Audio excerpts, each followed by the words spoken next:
let's be clear, Bitcoin is an international asset. We are spending like drunken sailors. Bitcoin is the only economic entity where the supply is unaffected by the demand. If you want to preserve your wealth, you have to convert that currency into an asset that's scarce, desirable, portable, durable, and maintainable.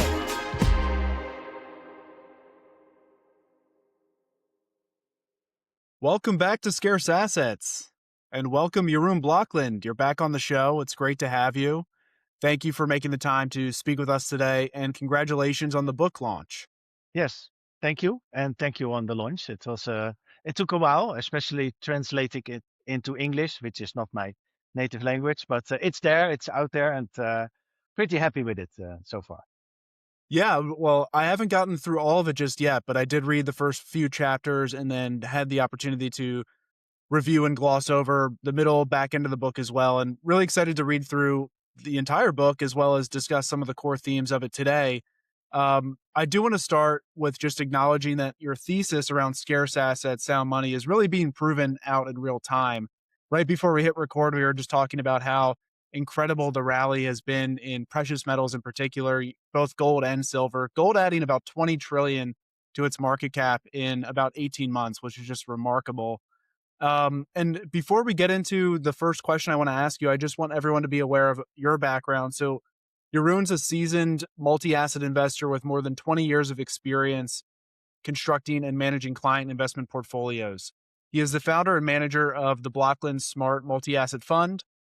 The fund is built around a focused allocation to scarce assets, which combines the most resilient asset class within the current financial system, which is quality stocks, and then with assets outside of that system, physical gold and Bitcoin. So Jeroen, I'm really a big fan of what you do. I think you are living in the future as it relates to just managing client assets and managing portfolios.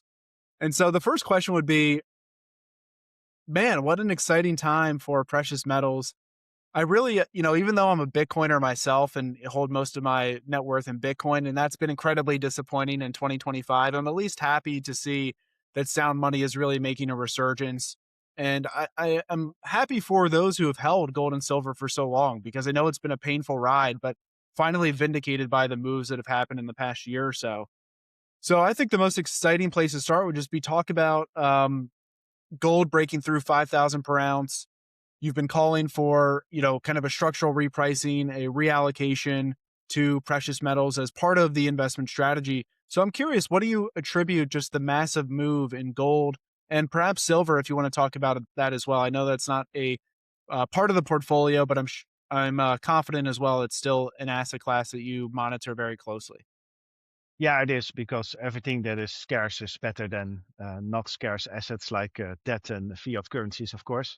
Now on the gold, so I think a couple of things have happened. The first, I think, is more gradual, that more and more people start to understand that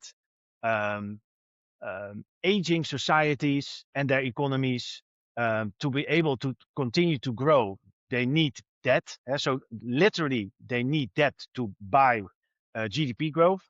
And I think a lot of people now understand that this whole debt, conceptual debt idea, that in the end, some government will pay back your debt, that is now gone. It's now a lot about rolling over debt. Is there liquidity enough to make sure that refinancings are not interrupted, because that would, of course, put pressure on this whole debt-driven system. So I think one change is, okay, the general thought about debt, I'm lending my money to someone or a government that does healthy things with it and then generates GDP growth in the end. Perhaps the GDP growth is still partly valid, even though the debt intensity is going up. So we need ever more debt to create 1 unit of GDP. But that in the end, that you will get your money back in the sense that debt will be repaid or even lowered. I think that is something a lot of people and investors now understand. That is not going to happen, because the whole system is driven on that debt. And then you start people to think, okay, so what is actually the value of that debt? How is that debt-driven system what is needed to make sure it doesn't collapse. Oh, central banks must in the end buy that debt, so they will create money, or through banks they will create money. This is this whole discussion, of course.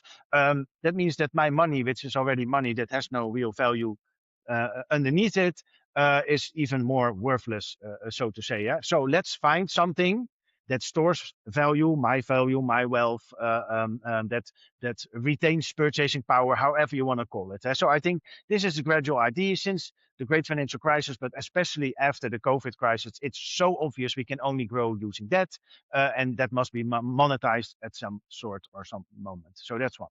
The second thing that why things are pretty crazy now is that your president, so to say, is very obvious about what a lot of people, I think, intrinsically anticipated, that this changing world order. But this guy is saying it out loud every day. Oh, we are not going to help you anymore, Europe. You have to get your act together, invest in defense, things like that. We had the Greenland thing, of course, where it's very obvious. So I think the national advisor of Trump said, this is not about making friends. This is basically who is the strongest, who is the biggest. And we are going to divide the world in this new monetary order, world order, global order, whatever you. And that also adds the geopolitical aspect. So if you look at Bloomberg headlines for years, every time gold was up for some reason, there was this Bloomberg headline or some other headline. Yes, geopolitics are going up. But this time, the geopolitical factor is much more real. It's very realistic. You see what is happening internally in the United States. You also see this whole debate in Europe. This whole climate thing, is that still valid, or should we maybe add a little bit more of defense spending? Because there's on the one side there's this war going on, and on the other side there's now an angry man that won't help us anymore. Basically like that. So this whole geopolitical angle, and I think putting these two together with the fact that inflation is still not down where it should be. So a lot of people also understand that inflation is a problem. I think that is, how do you call that, a perfect storm for an asset that is outside the system, has proven to be perhaps the longest lasting store of value, and is known for its geopolitical hedge, so to say. So then suddenly, when you then realize that a lot of people do not own and did not own any gold, not any, because it's still a 60-40 world, 60% equities, 40% bonds. Then you also have the catalyst. People actually must move in their asset allocation. Central bank must move away from the dollar, like the Chinese are doing, because the weight of gold was just too low.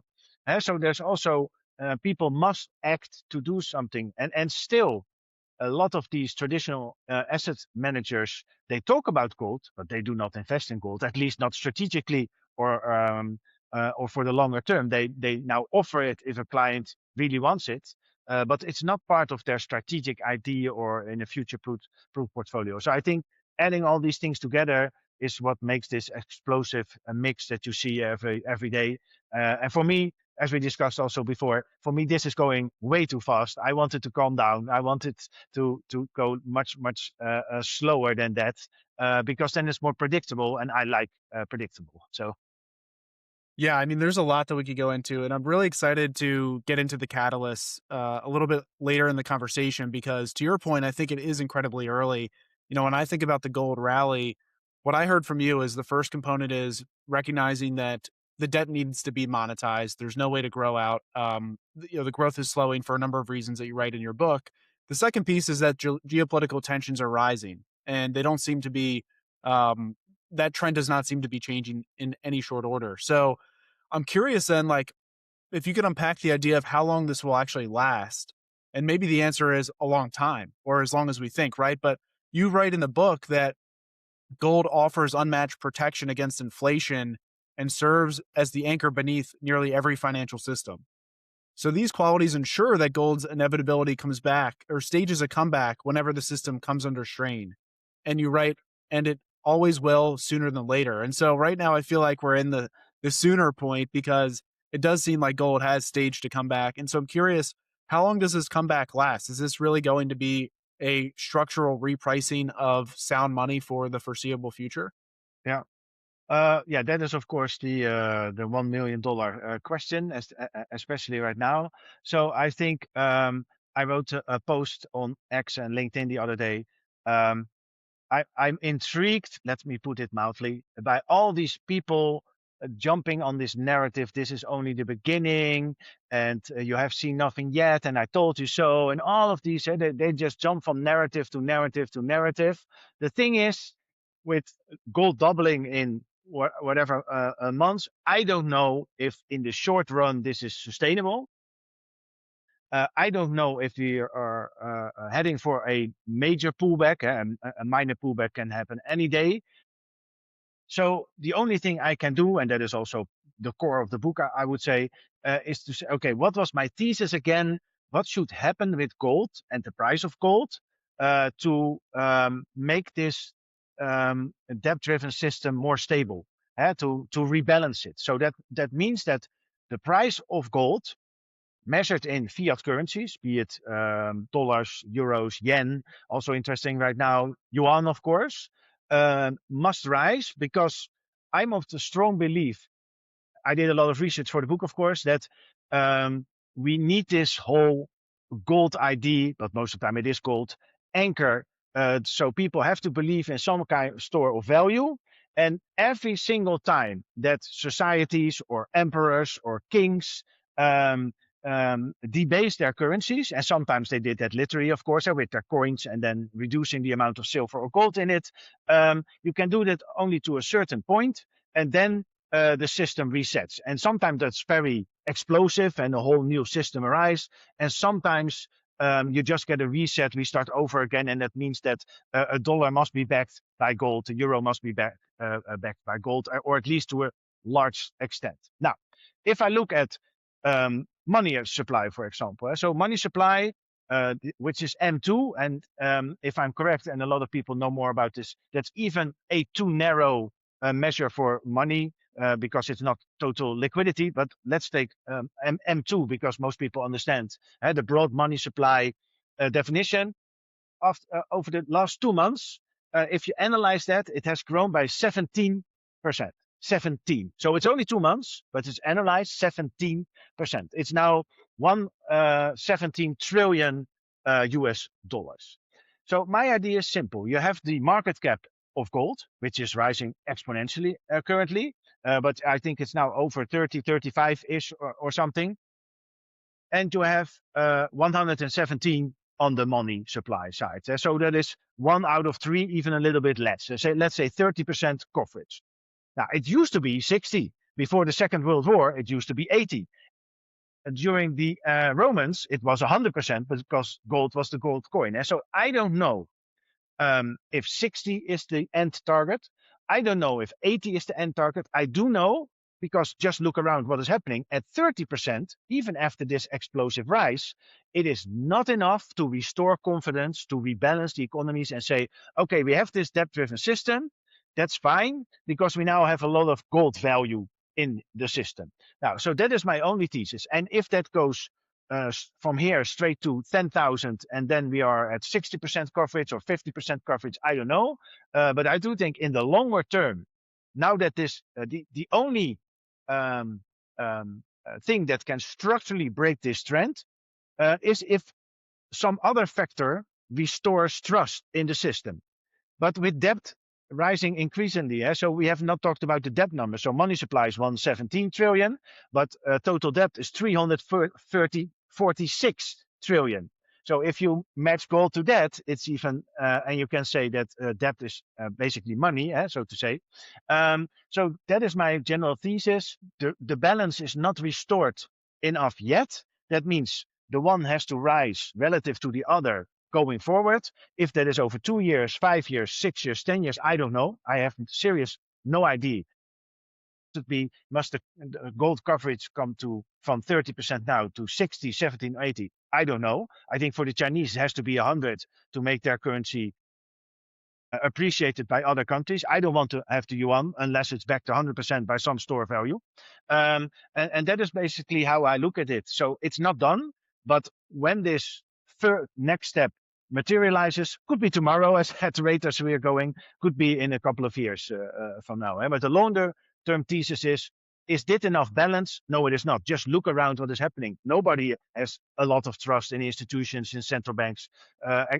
In the case of the United States, the independence of the central bank is actually questioned by the president. You cannot argue that there's something happening there, even though central bankers want to be or look independent. So that is my answer to your pretty difficult question, I would say. When it comes to holding Bitcoin securely, peace of mind starts with architecture. Onramp's multi-institution custody distributes control across 3 independent regulated key holders in a 2 of 3 quorum. No single point of failure, no pooled or omnibus exposure, segregated client-titled vaults. You retain full legal ownership while Onramp coordinates security, compliance, and operational workflows behind the scenes. It's strength of many delivered through the simplicity of one. Multi-institution custody is the foundation for everything we build. Sound infrastructure that distributes counterparty risk and provides fault-tolerant resilience with clear audits and institutional controls. And now Onramp is piloting flat, predictable pricing, making best-in-class Bitcoin custody and financial services more accessible now than ever. Onramp, strength in many, simplicity in one. To learn more, check out onrampbitcoin.com. I'm sorry to give you a difficult question to start the interview here, but I have noticed that as well, right? The mirage of Fed independence in particular is certainly waning. It's been interesting in my shorter career, about 10 years in traditional finance and now in the Bitcoin space. I've never seen anything as dramatic as we've seen just in the past 6 to 12 months with Jerome Powell and President Trump. And it's kind of refreshing, to be honest, because Trump does kind of just say what's on his mind. And it's at least refreshing to the extent that it's nice to see that the idea of Fed independence is really nothing more than an idea, or it's nothing more than a perception, rather, right? Yeah. And so now you have, like, the Trump Great. administration has been pressuring and has been slandering, quite frankly, Jerome Powell in public for months now.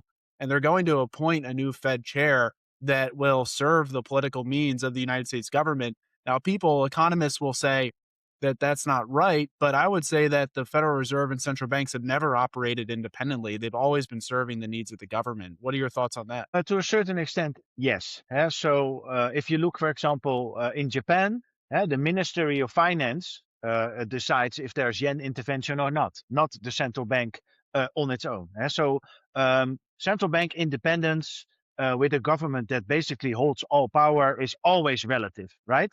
The thing now is that Trump is very vocal about that. So here in Europe, we do it implicitly. So you have all these discussions about how big must the ECB balance sheet be to make sure that financial markets work properly. Ms. Lagarde had to use the word inflation is only transitory to make sure that she could be able to start interest rate hikes not until Eurozone inflation was 8.6%. So that is not independence questions literally, but it does show you she was in favor of getting these debt levels down after the COVID crisis. And she was definitely not focused solely on bringing inflation down to 2% from that 8.6%, right? So I think there are many examples in the book. I give an overview of all the different programs that the central banks have launched since the Great Financial Crisis. All these abbreviations, all these difficult programs, 90% of them were about bond buying, even despite what inflation was, below target, above target, not looking at the target. Most of the time, central bank crisis programs or whatever programs are focused on bond buying, not on bringing inflation down or up. So you can say this is not a question of independence literally or directly, but certainly it must. You must ask questions about why they are doing that. And the fact is that they now, because of fiscal dominance, you can call it whatever you want, but they are forced they are forced. I don't think that every central banker wants to, but they are forced to also keep an eye on debt sustainability next to inflation. And sometimes debt sustainability takes over. Take, for example, Italy and in the European debt crisis. Now you have President Trump forcing hitting the chairman of the Federal Reserve. So you have all kinds of forms. In Japan, they had 8 years of yield curve control. 8 years. The only thing that it was when it was implemented for a longer time was after the Second World War in the United States. The only time, but Japan just did it 8 years without a massive crisis. In the ECB kept interest rates below zero for 7 straight years. There was not always a crisis. So, and this is the interesting point when I talk to 60/40 investors. These investors have realized reasonable returns because of the great performance of equities. But somehow, because their overall return was pretty okay, they refuse, I call it refuse, to think about what is happening to central bank independent, debt-driven economic systems. And even in the case of US President Trump, some people refuse to think, okay, something is happening, or at least what you mentioned, central bank independence is always relative. Yeah? So, and sometimes it's nobody talks about it, and now it's the talk of the town, of course. But I think it's so naive to say that central banks can always do what they want in the benefit of the people to keep inflation at 2%, which is already a strange target, by the way, but that's another story. How can you, if you really understand what all of these central banks have done, all of their programs, all of their bond buying, how can you argue that this is central bank independency? I don't know. I don't understand. Yeah, that's a great stat you called out there. I didn't get there in the book yet, but 90% of the 90% of intervention you said was bond buying, and it was not relative to inflation being up or down. And one of the great anecdotes, and then let's get into the Great Rebalancing, but one of the great anecdotes you had at the start of the book, I think reinforces two themes that we were just discussing. The first is trust in the system, in the financial system, in my opinion, is still on the decline, right? And so you mentioned that gold and hard assets will need to back the financial system to some extent in the future, where there's enough trust restored in those currencies and in the debt levels. But right now that's not happening. And you have a great anecdote from 2022 with the UK. And I think this is often forgotten about or overlooked by many people. Could you tell us again what happened, just a recap with Trussonomics, and what I think the most important takeaway is what happened with the bond market and why that really challenges the 60/40 portfolio? And then we can get into some of the themes of the book there. Yeah, and it's very timely as well, as if you look at what is happening in Japan. So I will come there as well. So in 2022, UK, if you look at the UK finances, potential GDP growth levels, is one of the most vulnerable countries financially, so to say. And they demonstrated that in 2022. What happened? Liz Truss and her people decided to announce a tax cut, mostly for the rich, that was unfunded. So there was no cutting of expenditures somewhere else. And for some reason, because this is always a bit difficult to forecast when something like this will happen, but markets took that really the wrong way. And suddenly the idea was, but okay, we already have these fragile finances, we have these big budget deficits. This is not going to work. If we are going to hand out unfunded tax cuts, then the last bit of budget discipline, if it even was still there, is out of the window, right? And in a matter of days, bond prices collapsed, but also less liquid bond prices collapsed. For example, inflation-linked bonds, these were used massively by pension and insurance companies. And the thing was, everything collapsed, yields spiked. And the funny thing was that in, I think, less than 10 days or 2 weeks, the Bank of Japan, of the Bank of England had to step in. And in the end, they had to buy more bonds. The amount of bonds was bigger than the whole unfunded tax cut that was announced. So this was the market saying, if you do something stupid like that with such fragile finances, we are going to punish you. And in the end, there's only one solution. The central bank has to make sure that markets don't spiral out of control. So it really laid bare the vulnerabilities in a debt-driven system. Whenever your budget deficit is large enough, or your debt is high enough, or the combination of the both, at some point, if you do something that does not fit something called budget discipline, then things will go the wrong way. Now, even though the situation in Japan is to some extent different, we now had the new prime minister, and she also announced food tax cuts. Basically, the same thing happened. The bond yields in Japan were already rising, but there was one day after she announced it that I think the 30-year bond yield went up by 0.25 percentage point. Now, that never happens in Japan because they had 8 years of yield control.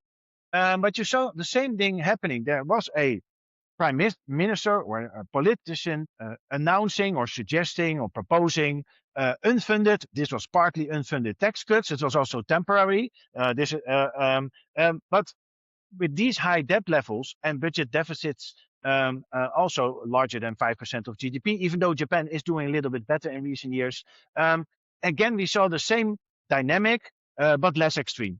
So it means that if you believe, and a lot of people believe that, if you believe that countries are able to run structural high deficits because it's very difficult to cut expenditures or to increase taxes, then you must also understand that the way the bond market works changes. And that was the second part of your question.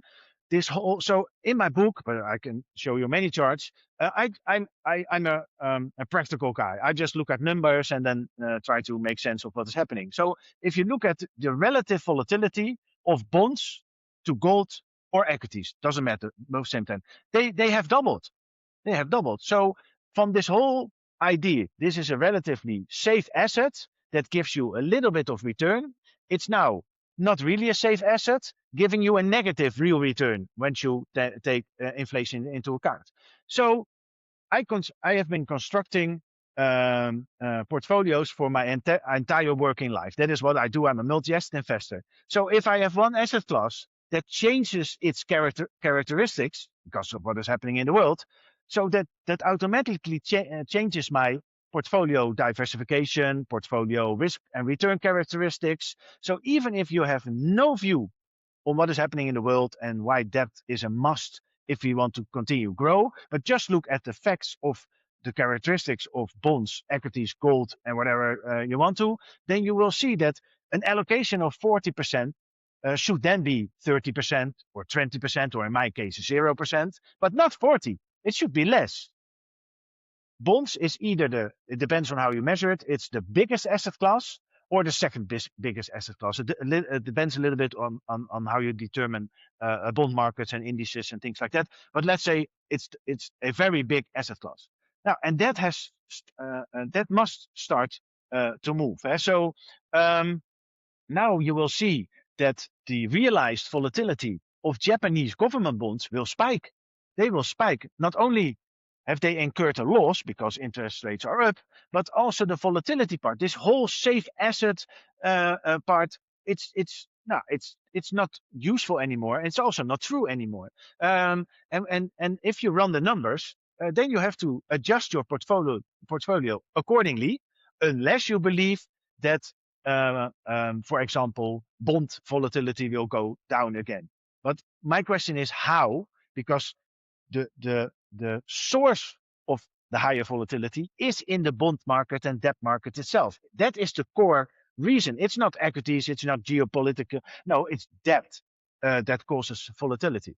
Now, and then my point is, then you have to be honest. If you want to give your clients the best possible strategic asset allocation, that should involve a reduction of bond allocations from 40 to 30, from 30 to 20, in my case, from to 0. I don't know where you want to go, but it cannot be the same as before. Yeah, and I think that has incredible implications for capital markets, right? Because to your point, you still have most of the investable assets allocated to equities and fixed income. A number that I saw before we started the interview was roughly $260 trillion of investable assets. Large majority of that is equities and fixed income, and then there's real estate, of course, and then alternative assets of various types, including Bitcoin, which is part of your strategy. But what I think is remarkable, Jeroen, is that the fact that you have a very pragmatic and practical stance and case in your book. And you've been an advocate for this for a number of years now. And you're not the only one. There's many people out there who are advocating for scarce asset allocation, sound money. The debt is unsustainable. Inflation is higher. Rates are lower. Negative real yields. I'm really curious, like, what is the catalyst for the Great Rebalancing? And the context for the listener as well is I'll define the Great Rebalancing as just the shift of, and I want you to correct me, but the shift of investable assets into assets that actually accurately portray the risk factors and the return factors at play, right? So what I'm taking away from the Great Rebalancing is we're moving away from fixed income being a core part of portfolios and having to move into scarce assets. So I'm curious, A, what is your definition of the Great Rebalancing? Then B, let's start talking about the catalyst. What will make this happen? No, I think this was a pretty good way of describing it. So the Great Rebalancing for me is the gradual, it's not so gradual now, but the gradual realization that the traditional way that we have been taught how to invest, to build a proper investment portfolio for the long run, is not done by combining only equities and bonds anymore. And it doesn't matter what kind of flavors of equities and bonds. The whole thing is that one of these two asset classes will not deliver, not on return, but also not on the risk diversification part. So, and this is also in the book. I of course, as you say, I look at numbers. I look to 40 years back on the characteristic of bond equity portfolios and equity gold portfolios. Now, we can talk about Sharpe ratios and things like that. It's too technical, but you can see if over the last 40 years, a portfolio including gold instead of bonds was already better. But if you look at the last 10 years, 20 years, 30 years, they are not even close to each other. So bonds, for example, have given you a negative real return over the past 20 years. Let that sink in. You give your money to the government for 20 years, and then in the end, if you add inflation to it, you have lost.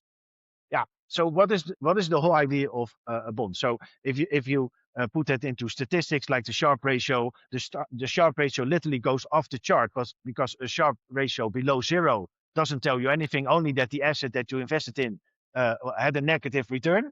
And that is the case. So my to answer your question, the catalyst must come, I think, from two ways. The first, we discussed kind of what is happening now. So less trust in the financial system, less trust that debt can be repaid, less trust that there won't be any further heavy fiat currency debasement through money creation, inflation, things like that. All of the things that you see playing out now. Geopolitical tensions rising structurally because, this thing, the clash between China and United States is also still unfolding. But the other part is, and this is the interesting part for me, and I also described this in the book. So I come from the traditional finance, you as well, that you have these, we call them calculators, but the people that are very good in statistics. So they will run the numbers, and especially after this year, when they run the numbers with the 2025 data, they will see that their optimization models will not spit out any allocation toward bonds, none. zero.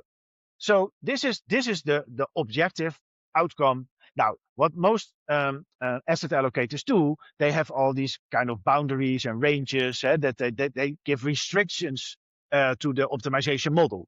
But if you run the optimization model without restrictions, my guess is even over 40 years, but especially over 30, 20, and 10 years, you will get zero bond allocation. Zero. So then these people will have to go to their boss. Boss, something changed. And then it depends on the boss. This is a little bit a story, you understand. But are we going to do something with that or not? And then that boss has to go to the CEO. Okay, you have to kick out all of our bond guys and girls because bonds are not going to help our clients anymore. Now I think you understand.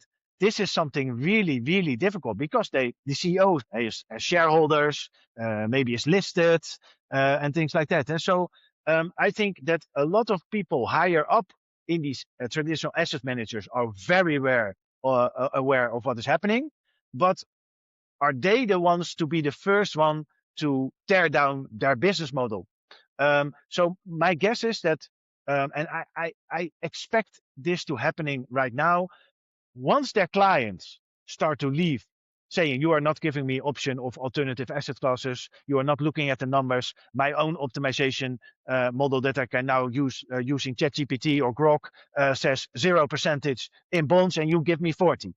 So this is the catalyst I expect. I must also immediately admit that I would have expected this already 12 months ago. So it's very slow process. It's a very frustrating process, but this is the thing.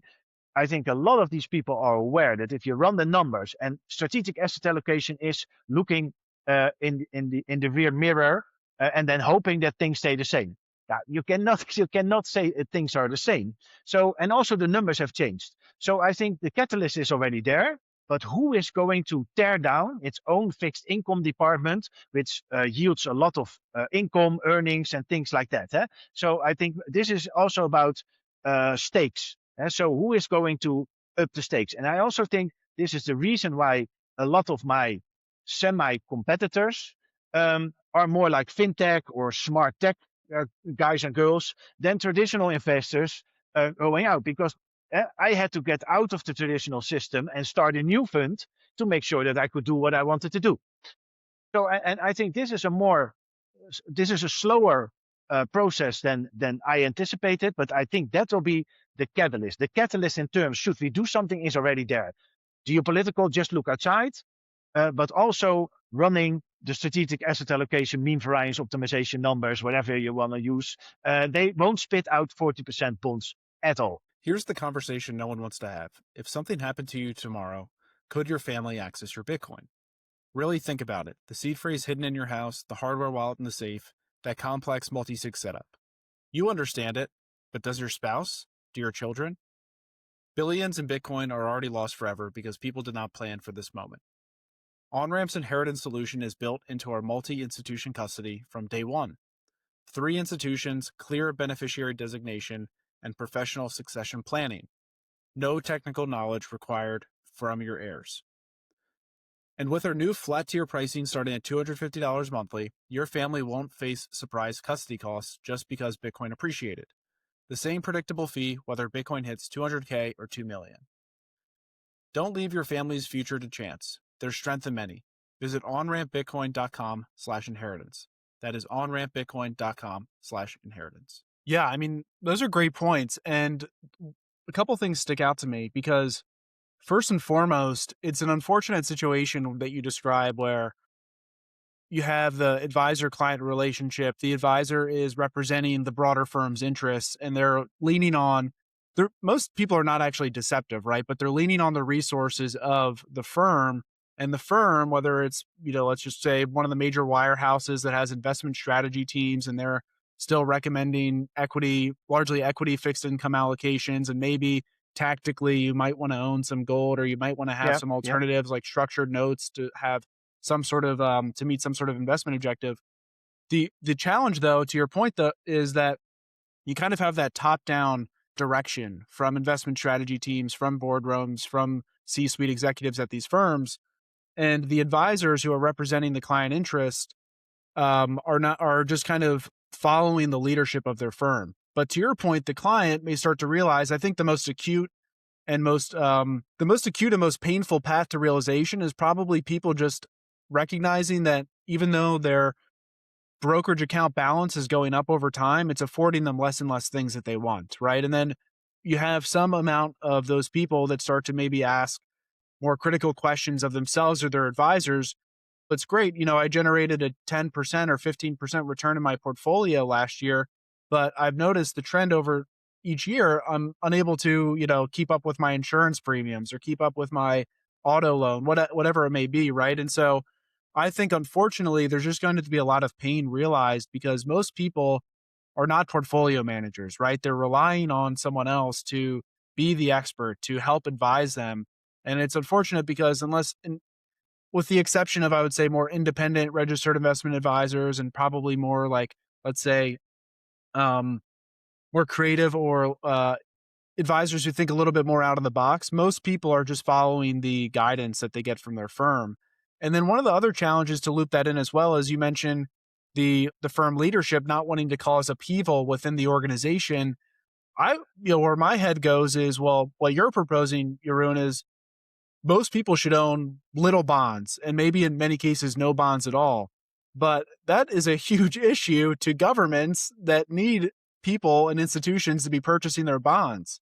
So I'm curious, do you think at some point within this great rebalancing, the government start to fight back? Do you think that there's financial repression, capital controls, mandates from governments that institutional investors, even maybe retail investors that have managed accounts, need to own bonds? Do you think that is coming? Because how else do they keep the demand outside of just continuing to monetize the balance sheet and let inflation balloon? Yeah, very good question. Before I answer that, the answer is, by the way, yes. I think that will happen, and it is already pretty clear it is happening. One step back. What I have noticed is this: people really don't understand inflation. They just don't understand it. And I think some of these larger asset managers, or as you mentioned, they get briefed from the top down. I really don't think they understand what happens with your money, your savings, your bond investments when you walk around in the groceries, but you are frustrated that prices are so high. And I have clients that invest with me, but and not that they have to invest with me, but invest in general, but they keep sitting on that savings account because what they see in their banking app, they see this little ad every month of that low interest rates. So they feel the only thing they see, and that's the same.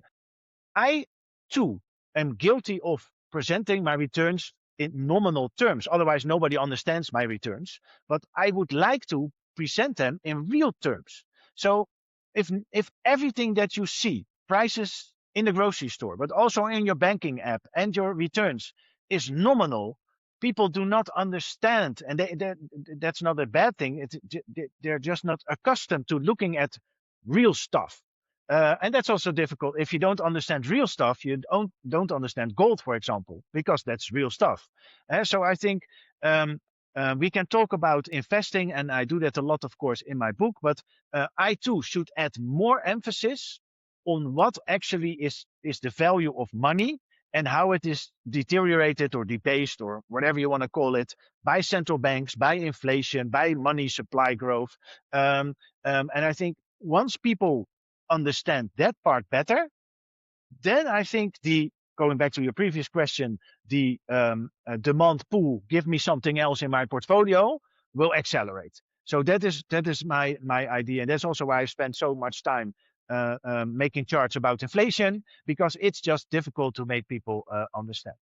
Then on the financial repression, yes, definitely. Because otherwise the system won't work.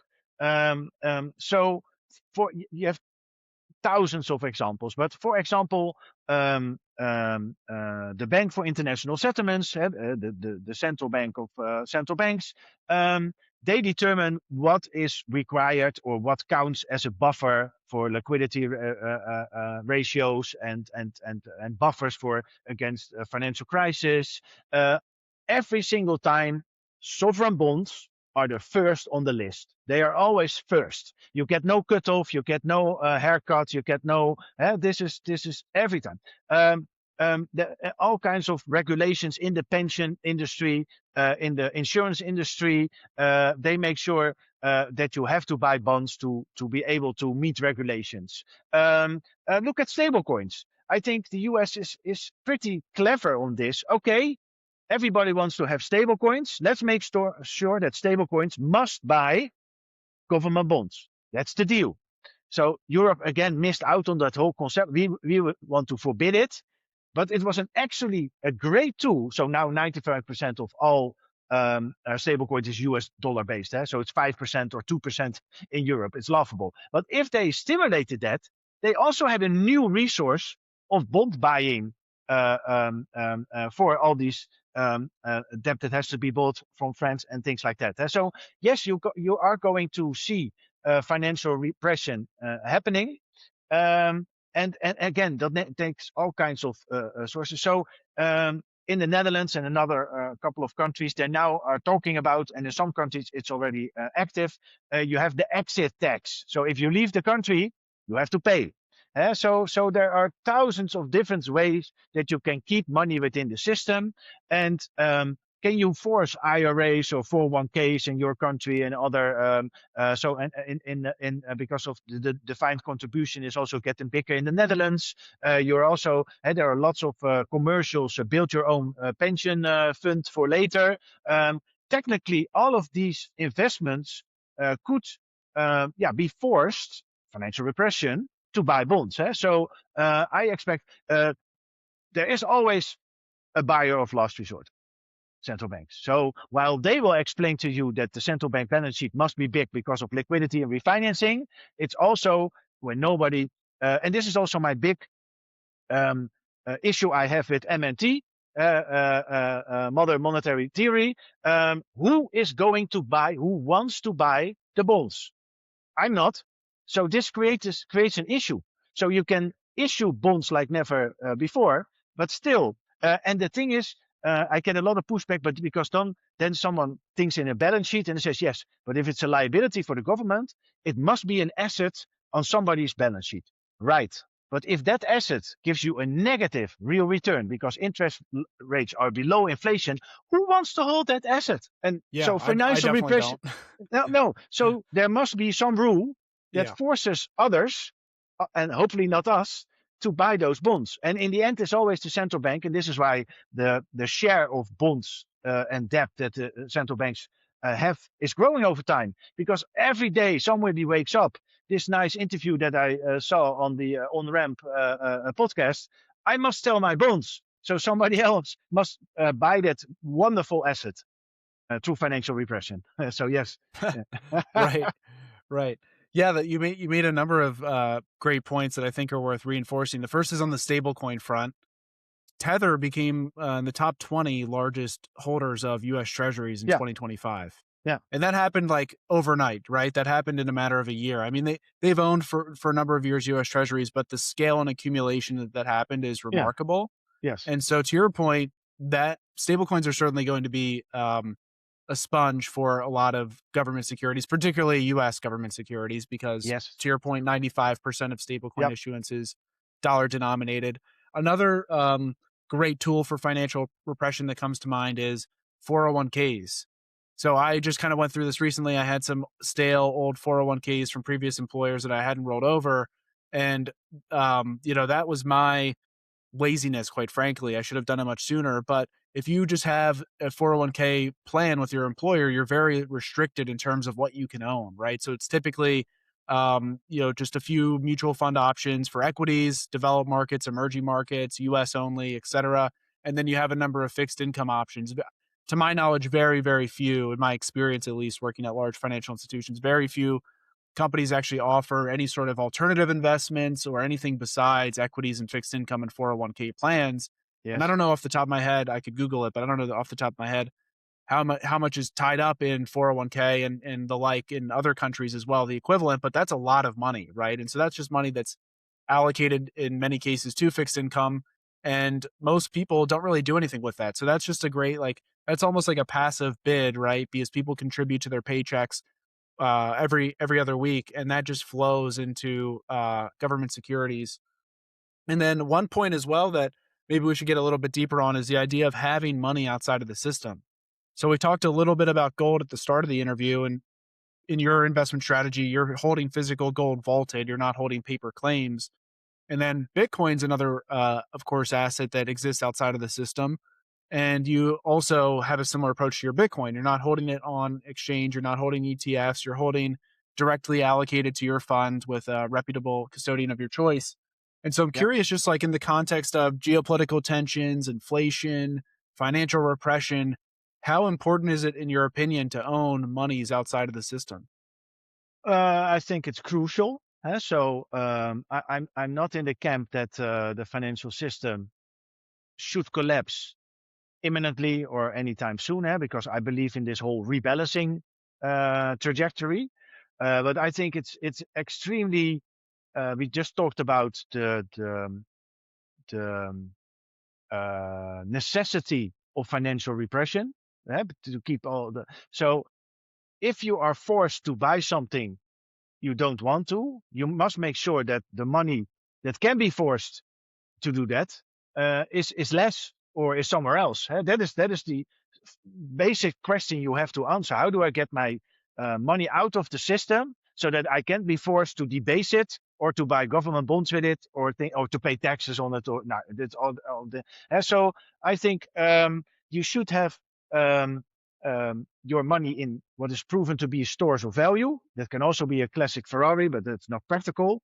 And also, if possible, outside the financial system that thrives on that whole debt system, right? So with gold and Bitcoin, I think you have a pretty two well-known but also pretty interesting alternatives, as long as you are the holder of those. So you mentioned paper money, paper gold, or Bitcoin ETFs, Bitcoin futures. Now, and derivatives. So derivatives are at the end of the spectrum, and in the end, when the music stops, you own nothing, because these are not backed.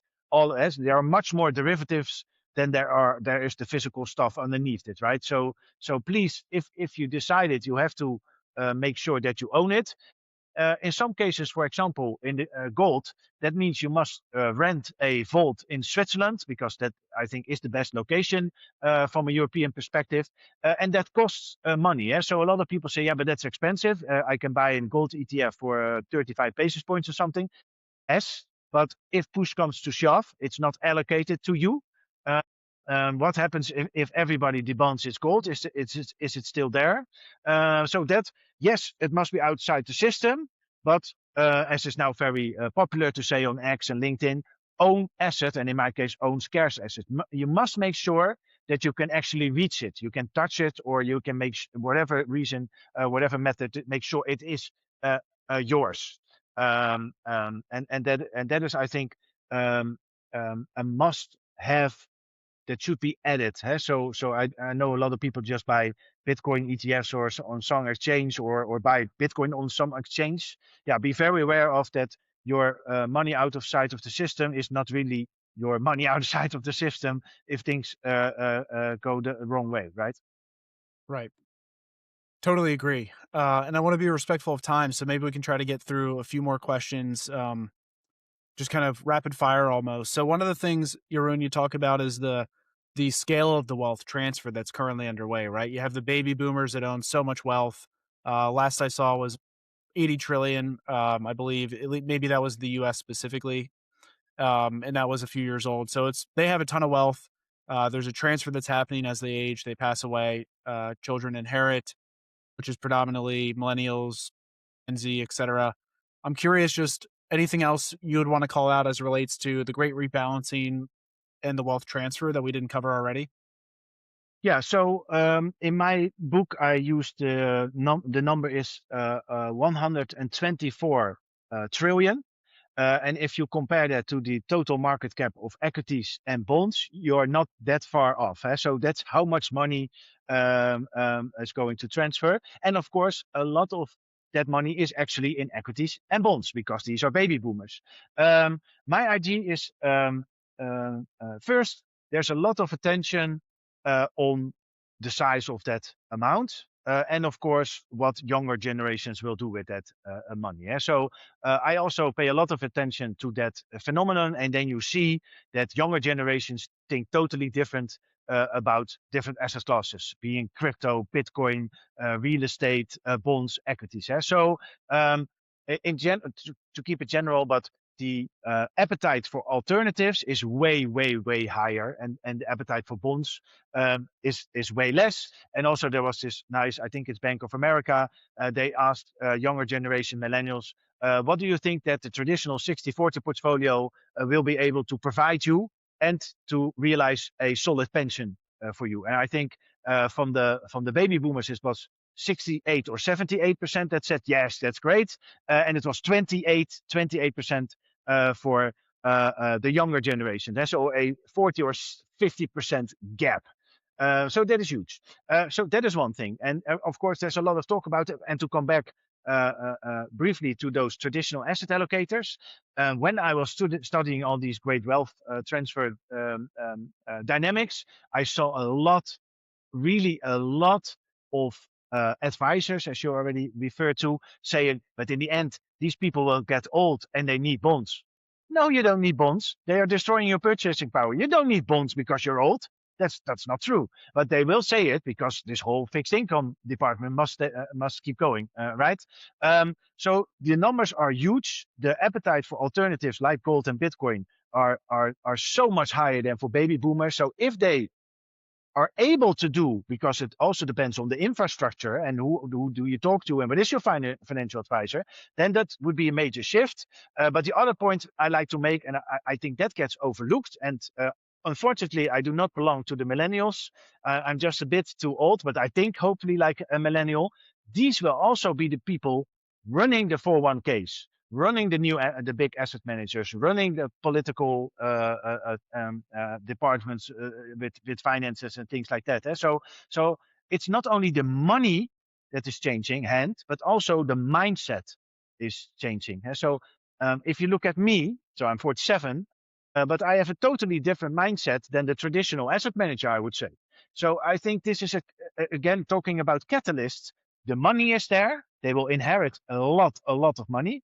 But also the mindset is there. And this is also why it's so interesting, even though I'm a simple investor, to keep looking at the infrastructure of Bitcoin, blockchain, and so on, because you also need the infrastructure to make that transition, to do that rebalancing. The rails have to be there, so to say. And I think this is a very interesting part. I'm not going to give advice to younger generation, but if you get involved in developing these new rails, I think that is a great job. It doesn't exist right now. You use a bit of AI and things like that, but all this downbeat, there are a lot of new jobs to be created. There are a lot of new investment solutions to be created. So they have the money, they have the knowledge at some point, and they have the mindset. They want to do something different. And I think that last part should not be underestimated. Millennials think different than baby boomers. And that is going to materialize in different solutions and a different setup of how portfolios look and how we do our investments, look at pensions, things like that. Here's what keeps Bitcoiners awake. You're still securing millions of dollars the same way you secured thousands. That hardware wallet in your drawer, your family's entire future depends on you not losing it, forgetting the PIN, or something happening to you. Onramp's multi-institution custody removes that burden. 3 independent institutions hold your keys, no single point of failure, no seed phrases to protect, no explaining complex recovery processes to your spouse. And now we're offering flat tier pricing. One predictable monthly fee starting at $250, whether Bitcoin is at $100K or $500K. Plus, with Onramp IRAs, you get the same institutional security with tax advantage growth. This is how smart investors protect generational wealth without the weight on their shoulders. There's strength in many. Learn more at onrampbitcoin.com. 100%. You know, the mindset is incredibly important. I want to just at least acknowledge that, and maybe we can wrap on AI on the topic and how that fits into your worldview, but I want to at least acknowledge that it is ultimately the mindset and it's the agency of the person that matters more today than I think it ever has in general. I think the gap between a high agency person, and I'm speaking specifically to people who are probably early in their career, middle of their career, and need to still think about several decades ahead and what that looks like in terms of growing wealth and providing for a family.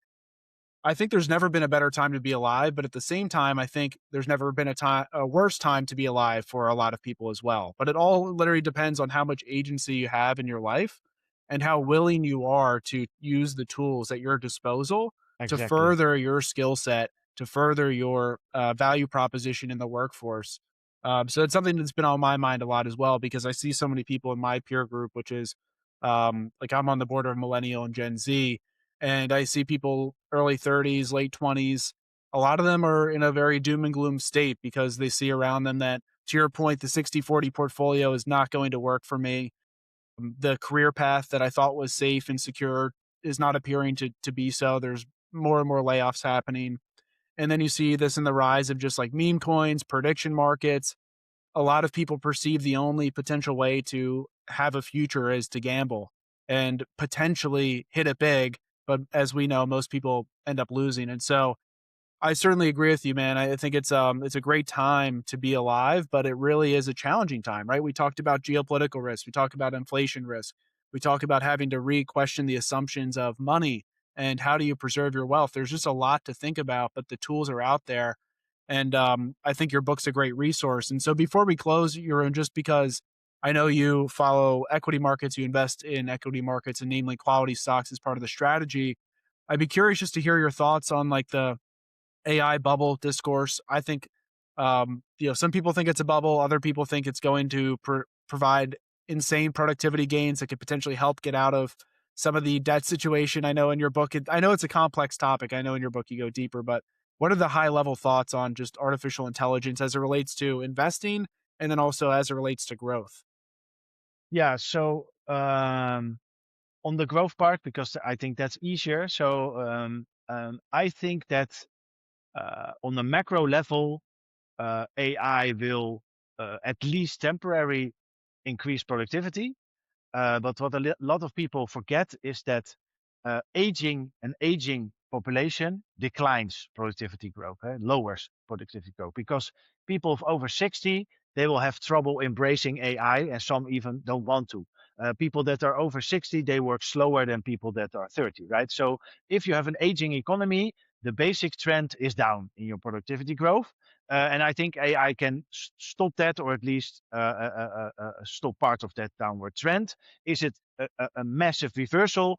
I don't think so, because if you look at history, the downtrend is pretty clear. It's pretty statistical significant, and it's also explainable.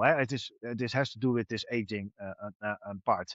But I do think it will do something, and then maybe even a more societal.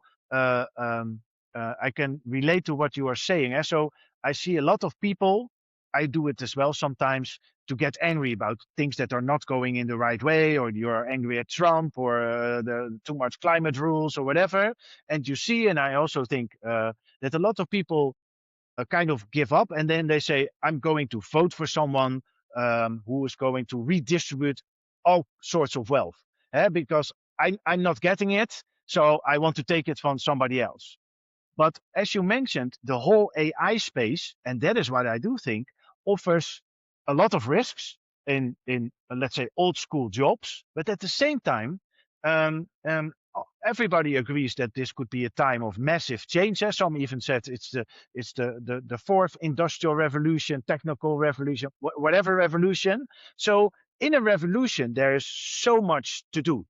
And I think that is, I see a lot of people that are a little bit younger wrestling with that idea. But you have to build, you have to try stuff. I have two young children, so they are 6 and 9. They're too young, but my if I tell them something this is new, nobody knows what is going to happen. Try to build something with it, and not look at the ugly part that it will take something away. Yeah? So that is, I think, how we should look at AI. It also has a lot of options and chances, but you have to adjust. You have to do things differently that I'm at 47 will not be able to do anymore. So I'm too old. I'm pushing the productivity growth level down. And then on the investing part, and this is relates to the whole thesis of quality stocks. So I think that there will, again, just with the internet, there will be a couple of winners, and they decide they will decide how the market works, and they will also profit from everything that is going on. So I don't think it's a bubble per se, because the potential is huge.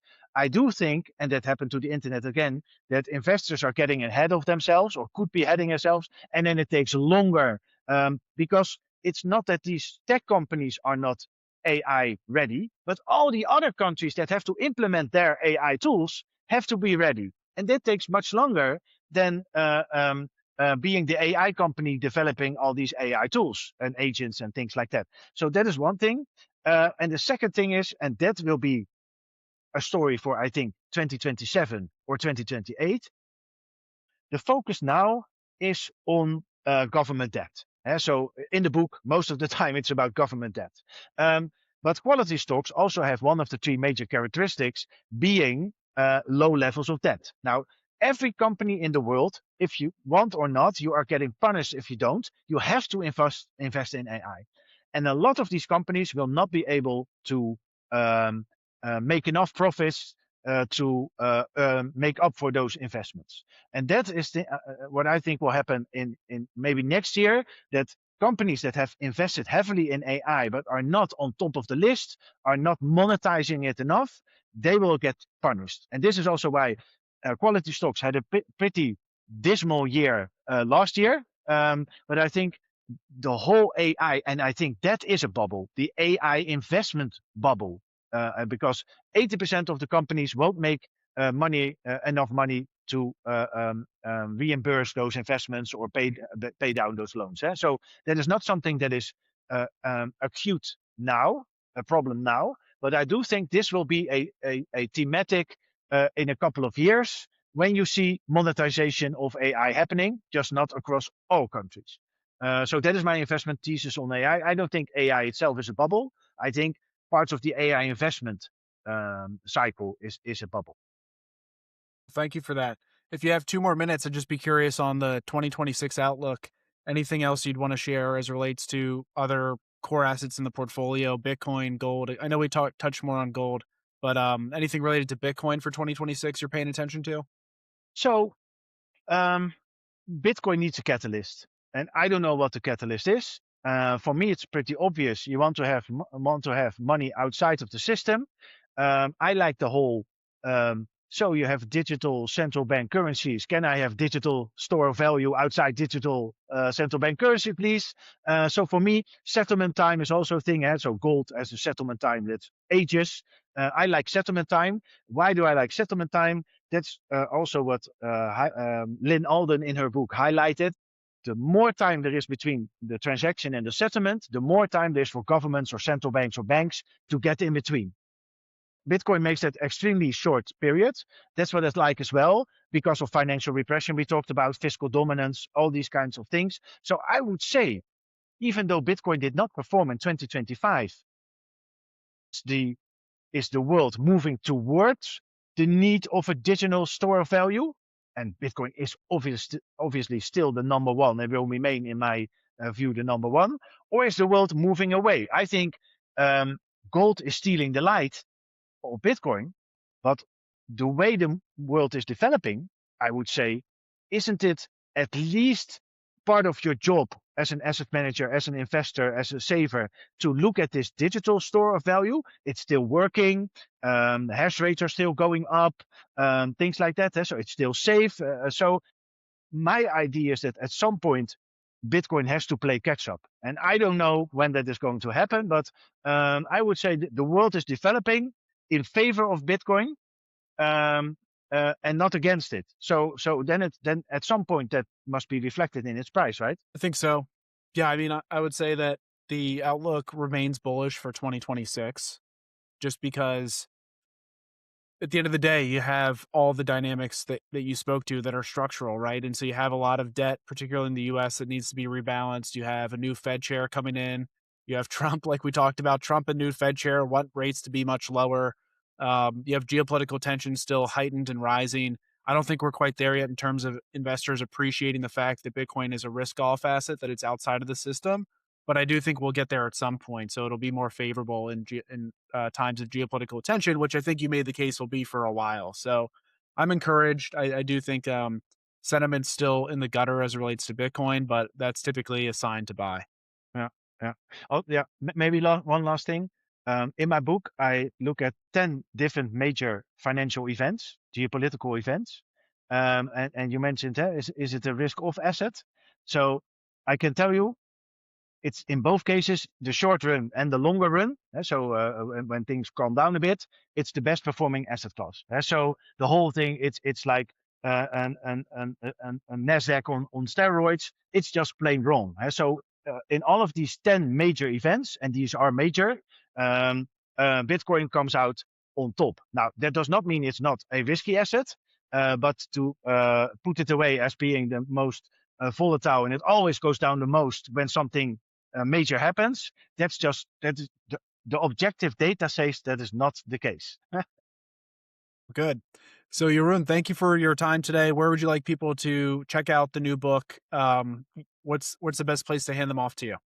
Yeah, we have a website, greatrebalancing.com. And from there, you can click on a link and it will take you to the Amazon at your location, wherever you are in the world. So I think that is the easiest part. Just go to the website, greatrebalancing.com, and from there you will know what to do. Well, thank you. It was great to have you back on the show. Okay. Yes. Thank you. Thanks for listening to this week's episode of the show. If you found the information valuable, please share the episode with a friend or leave a rating on your favorite podcast app. All the links we discussed in today's show will be in the show notes inside your podcast app. Before we finish, a quick reminder that Onramp Media is for informational and entertainment purposes only, and nothing should be construed as investment or legal advice. Regardless of where you are on your Bitcoin journey, we'd love to hear from you. Visit onrampbitcoin.com/contact to schedule a consultation with one of our private client advisors.